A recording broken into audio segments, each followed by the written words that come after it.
Hello guys, welcome back to my channel Aryan.Rumpa.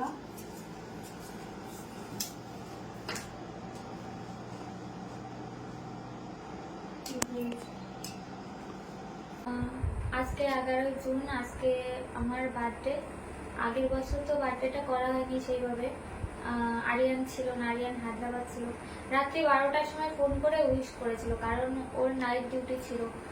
আর এবার ওর মানে একটা ইচ্ছা ছিল এবারের বার্থডেটা খুব সুন্দর করে করবে, মানে নতুন কাজে জয়েন করেছে, মানে একটা ভালোভাবে মানে ভেবেছিল একটু বড় করে করবে।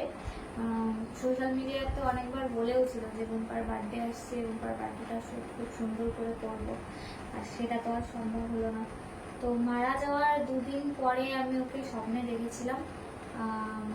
এখন রোজই দেখি, কিন্তু আগে তেমন একটা খুব আর রোজ দেখতাম না, মানে শুধু ঘুমানোর চেষ্টা করতাম যে ঘুমোলে যদি একটু দেখতে পাই, বাট দেখতাম না। এখন রোজ দেখি। তো মারা যাওয়ার 2 দিন পরে যখন স্বপ্নে দেখেছিলাম, এই যে এই প্যান্টটা পরেছিল আর হচ্ছে খালি গায়ে ছিল, খালি গায়ে নিচে বারান্দায় আমার হাত ধরে আমাকে মানে বলছে যে রুম্পা मैं मरा नहीं हूँ, मैं जिंदा हूँ, मैं आ रही हूँ, तो सिंदूर पहन, শাখা প্যান, এরকম বলছিল।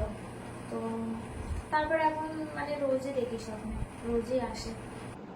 ক্যামেরার সামনে আসতেই পারতেছি না, কি করে পারবো, যেটুকু হচ্ছে এটুকুই হবে। তারপর কালকে দেখেছি স্বপ্নে ভোরবেলা, ভোরের দিকে মানে সকাল হয়ে গেছিল, স্বপ্নে দেখলাম যে আরিয়ান মানে আমার বার্থডেটা করতে পারলো না, ভীষণ কান্না করছে, আমাকে জড়িয়ে ধরে খুব কান্না করছে, আর বলছে মানে থাকতে পারলো না, বলছে আমি যেতে চাইনি, আমি যেতে চাইনি, তো মানে বার্থডেটা করতে পারবে না, এটা ভেবেই মানে খুব কান্না করছিল। এটাই স্বপ্নে দেখলাম। আর ওর যত জামা কাপড়গুলো আছে আমি কিচ্ছু ফেলতে দিইনি, সব কিছু রেখে দিয়েছি, এর মধ্যে আছে সব কিছু।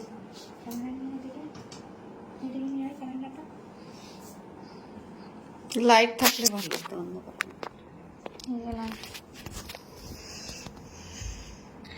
এইখানে ওর সব জামা কাপড়গুলো আমি রেখে দিয়েছি।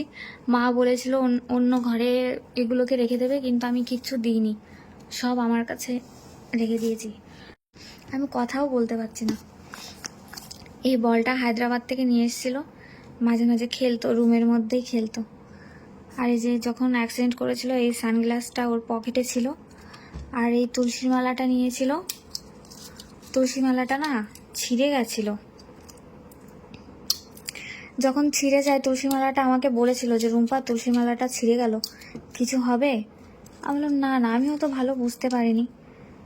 আর এই যে হেডফোন, এই হেডফোনটা তোমরা অনেকেই ভিডিওতে দেখবা যে ও হেডফোন মানে একটা ব্ল্যাক কালারের ড্রেস পরা, সেই ড্রেসটার সাথে মানে গাড়ি যখন চালিয়ে যেত এই হেডফোনটা নিয়ে যেত।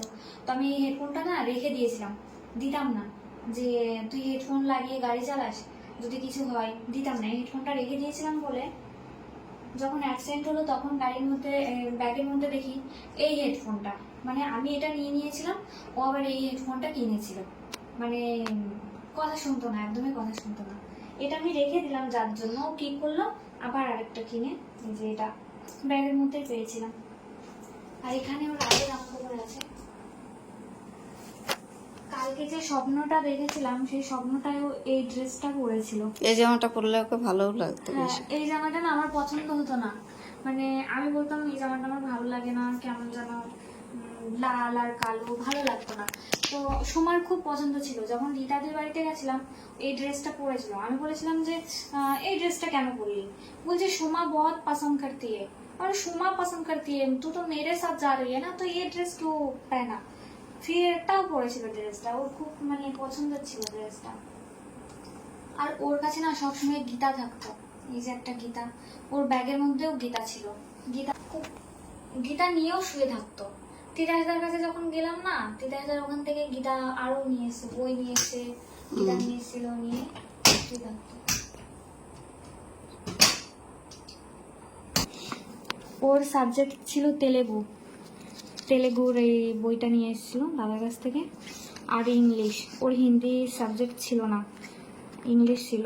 এই বই পড়তো, আরিয়ান এই বইগুলো পড়তো। সব বেলুর মঠ থেকে আনা ছিল, বেলুর মঠে গেছিলাম, ওখান থেকে নিয়ে এসেছিল। যায় দাদার কাছে, তো দাদাকে বলেছিল একটা গীতা আনার কথা। তো দাদা তো তখন জানতো না যে ওর সাবজেক্ট তেলেগু ছিল, তো দাদা হিন্দি গীতা নিয়ে এসেছিল। তো ও বললো যে আমার তো সাবজেক্ট হিন্দি না। তারপর দাদা ওই যে ওইগুলো দিয়েছিল, মানে ওই নিয়ে এসেছিল পড়বে বলে। তো এই গীতাটা ও বিছানায় বালিশের নিচে রেখে ঘুমোতো। গীতাটা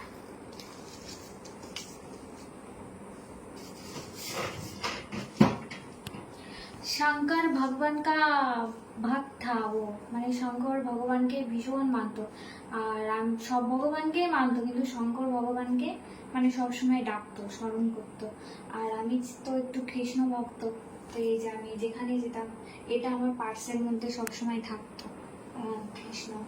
আর এইটাও আরিয়ান আমাকে মেলা থেকে কিনে দিয়েছিল যখন হায়দ্রাবাদে ছিলাম, তখন হায়দ্রাবাদে মানে এটা আর একটা লক্ষ্মী পুজো করতাম আমি।